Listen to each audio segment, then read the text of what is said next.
Halo teman semua, ketemu lagi sama Mbak Eka di Bahas Kasus Psikologi. Nah, oke teman-teman semua, gimana kabarnya? Mbak Eka selalu berharap semoga teman-teman semua selalu dalam lindungan Tuhan Yang Maha Esa, sehat walafiat dan gak kurang suatu apapun ya.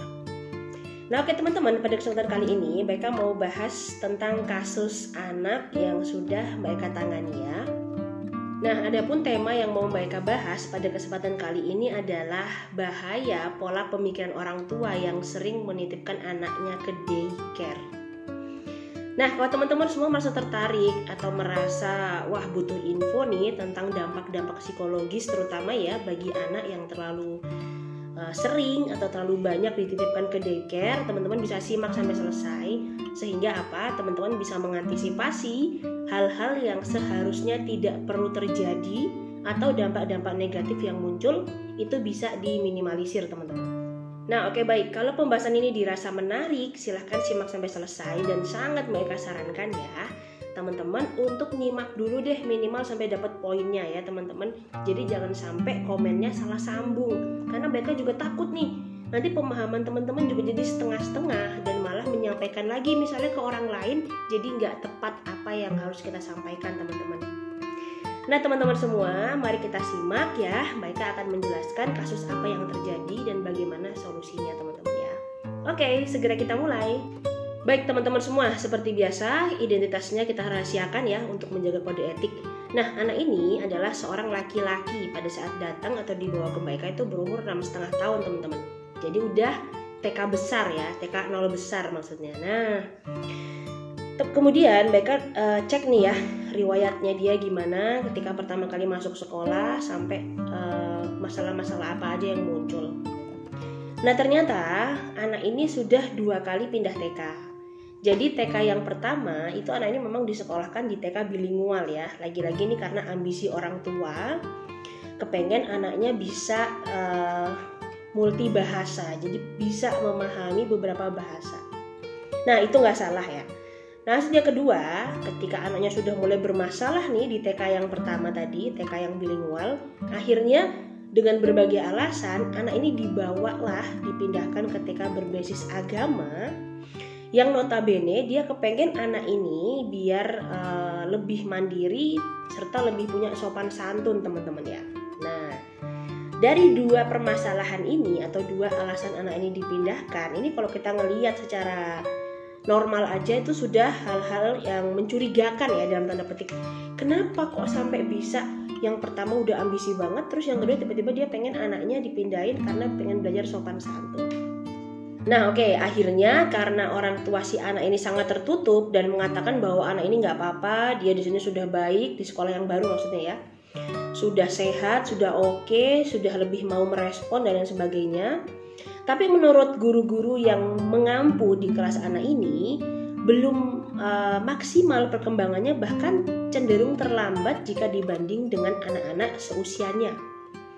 Nah, maksudnya dibandingkan di sini bukan membanding-bandingkan teman-teman ya, tapi kita melihat sesuai dengan tahapan tumbuh kembang anak seusia dia.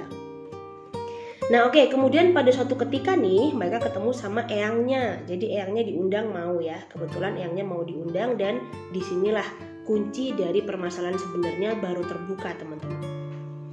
Nah jadi sejak kelahiran anak ini, jadi si istri dan si suami ini awalnya dijodohkan ya. Jadi memang belum ada chemistry, mungkin sampai mereka memiliki anak pun belum ada chemistry. Jadi dua-duanya fokus untuk mengejar karir sih kalau menurut eyangnya ya. Nah cuman kalau mereka lihat memang karena nggak nyaman aja di rumah dan nggak ada kecocokan serta pembahasannya pun nggak positif gitu teman-teman. Nah sampai ibunya si anak ini pun kerjanya di luar kota ya. Kalau bapaknya masih wirawiri keluar kota, dalam kota gitu-gitu teman-teman. Nah sementara ibunya pulang ya paling enggak 2 minggu sekali, 3 minggu sekali untuk melihat si anak laki-laki ini. Dan kebetulan ini baru anak pertama teman-teman ya. Nah si ibu menceritakan sejak lahir sampai usia 3 tahun anak ini tuh ada neninya. Jadi ada mbaknya yang memang membantu dia semua dalam segala hal tanpa terkecuali. Nah setelah kelas 3 SD akhirnya si ayah dari anak ini memutuskan bahwa ya udah neninya di stop aja. Terus kita sekolahin dia ke daycare ya. Artinya apa? Anak ini berangkat dari jam 8 pagi, kemudian nanti baru dijemput lagi jam 4 atau jam 5 sore teman-teman. Nah, kalau info dari eyangnya, kenapa kok eyangnya tidak mau merawat anak ini, itu sebenarnya bukan tidak mau, tapi eyangnya pengen supaya orang tua dari anak ini bertanggung jawab ya sama si anak. Nah, tapi ternyata tuh diterima lain dan akhirnya anaknya dan menantunya memutuskan untuk daycare aja. Nah, teman-teman, sebenarnya kalau kita ngelihat kenapa sih alasannya bapak ini atau ayahnya si anak ini memasukkan ke sekolah yang bilingual ya.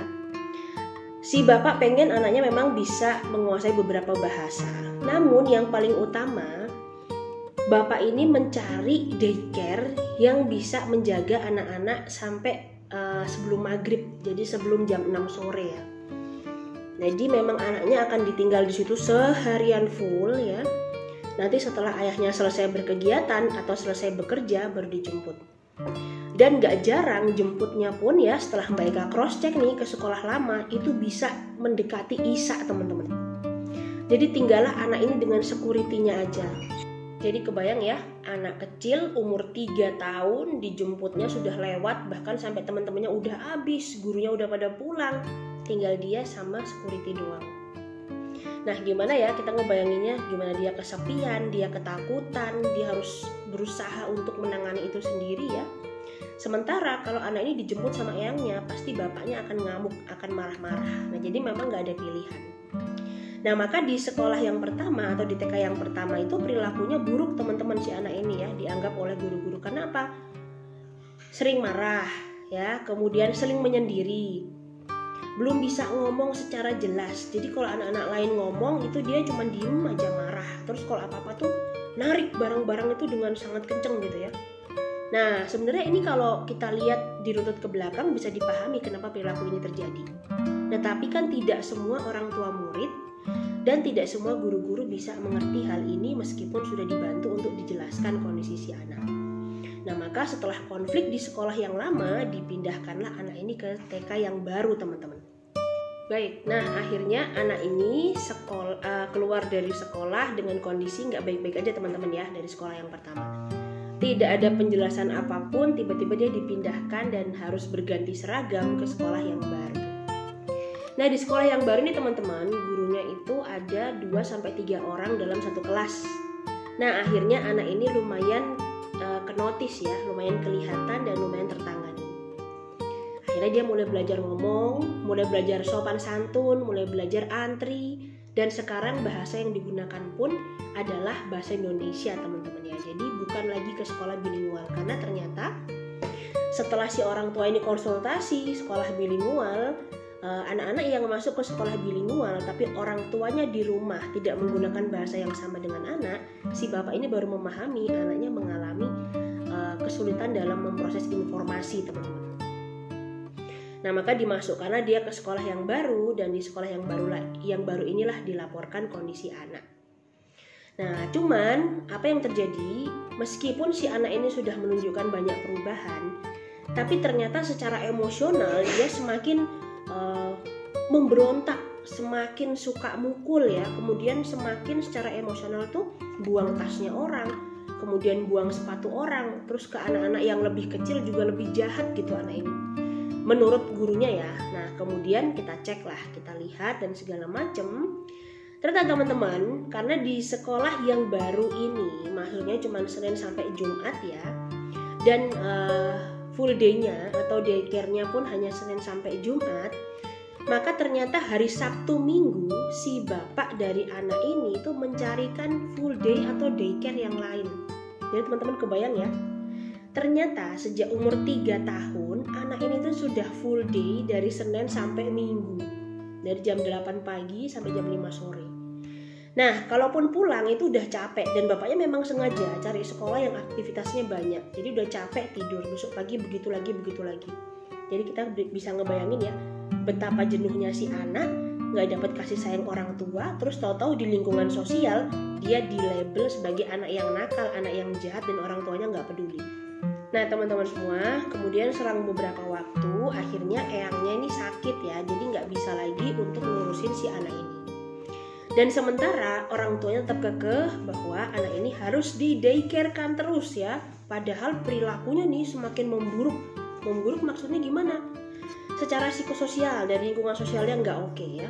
Kemudian secara kepribadian, secara emosional juga nggak bagus. Dan secara akademik dia nggak bisa merespon pembelajaran dengan baik. Nah akhirnya Mbak Eka undanglah si bapak dan ibunya. Tapi sampai detik ini ibunya tuh nggak pernah datang teman-teman. Jadi yang datang hanya si bapak, dan bapak mengatakan bahwa nggak usah ada terapi, nggak usah ada apa-apa. Dia merasa anak ini baik-baik aja karena sudah berkembang sesuai keinginannya dan itu sudah cukup. Nah pada saat si ayah sudah menyampaikan hal tersebut, meskipun guru-gurunya merasa ini anak bermasalah dan butuh ditolong, maka selesailah sudah kasus ini teman-teman. Nah oke ya, cukup sampai di situ. Sekarang mari kita bahas. Baik, seperti biasa ketika kasus ini dibahas, itu mereka nggak pengen ya kita ngejudge salah satu pihak, entah daycare-nya kayak atau sekolahnya atau neneknya atau bahkan si anak.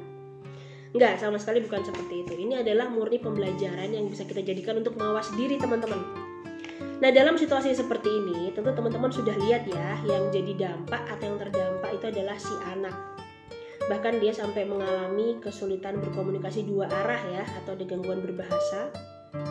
Tapi orang tuanya ngerasa nggak apa-apa karena anak ini masih sopan. Dan teman-teman jangan dikira ya ketika memang masih kecil itu anak-anak sopan, penurut dan lain sebagainya. Tapi nanti ketika dia sudah memasuki usia remaja dan dia punya peer group, nah maka orang tua jangan kaget kalau yang tadinya itu anak sopan, penurut ya, terus manut, tiba-tiba kepribadiannya jadi berbalik, bertolak belakang. Karena apa?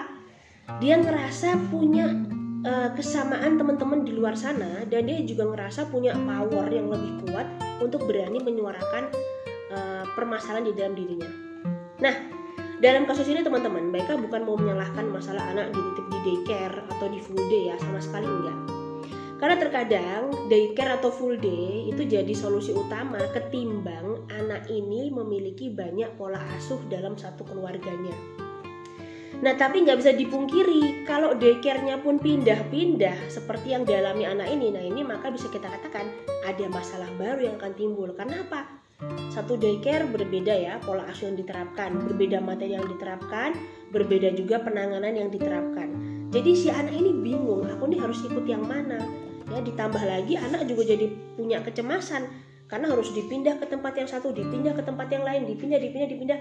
Nah, adaptasinya dia tuh terlalu berlebihan teman-teman. Ditambah lagi setelah pulang itu tidak ada obrolan atau kelekatan-kelekatan emosi yang seharusnya dipenuhi oleh orang tuanya. Nah, gimana sih daycare yang baik ya? Nah, menurut Mbak Eka semua daycare itu mungkin baik ya apabila memang dia berkualitas. Berkualitas itu maksudnya kayak gimana? Kita bisa ngelihat nih, bukan masalah alatnya yang mewah-mewah ya, tapi yang paling utama itu adalah kepekaan dari para pengasuhnya teman-teman. Nah jadi silahkan teman-teman yang mau titip ke daycare nggak masalah, nggak usah takut ya, asalkan sesuai porsinya dan jangan pindah-pindahin anak. Kalau misalnya daycare ini tutup, cari daycare yang lain ya, bahkan sampai malam, jangan, kasihan. Nanti teman-teman sendiri yang akan repot ketika anak ini sudah besar atau sudah remaja, kita yang kewalahan teman-teman. Nah oke teman-teman semua, itu yang mau Mbak Eka bahas ya. Terima kasih untuk yang sudah nyimak sampai selesai. Kemudian apabila info ini bermanfaat, silahkan share juga ke semua orang lain yang membutuhkan info ini. Oke, Mbak Eka titip salam untuk orang-orang tercinta di sekitar teman-teman semua. Dan sampai jumpa lagi pada konten yang lain ya. Dadah.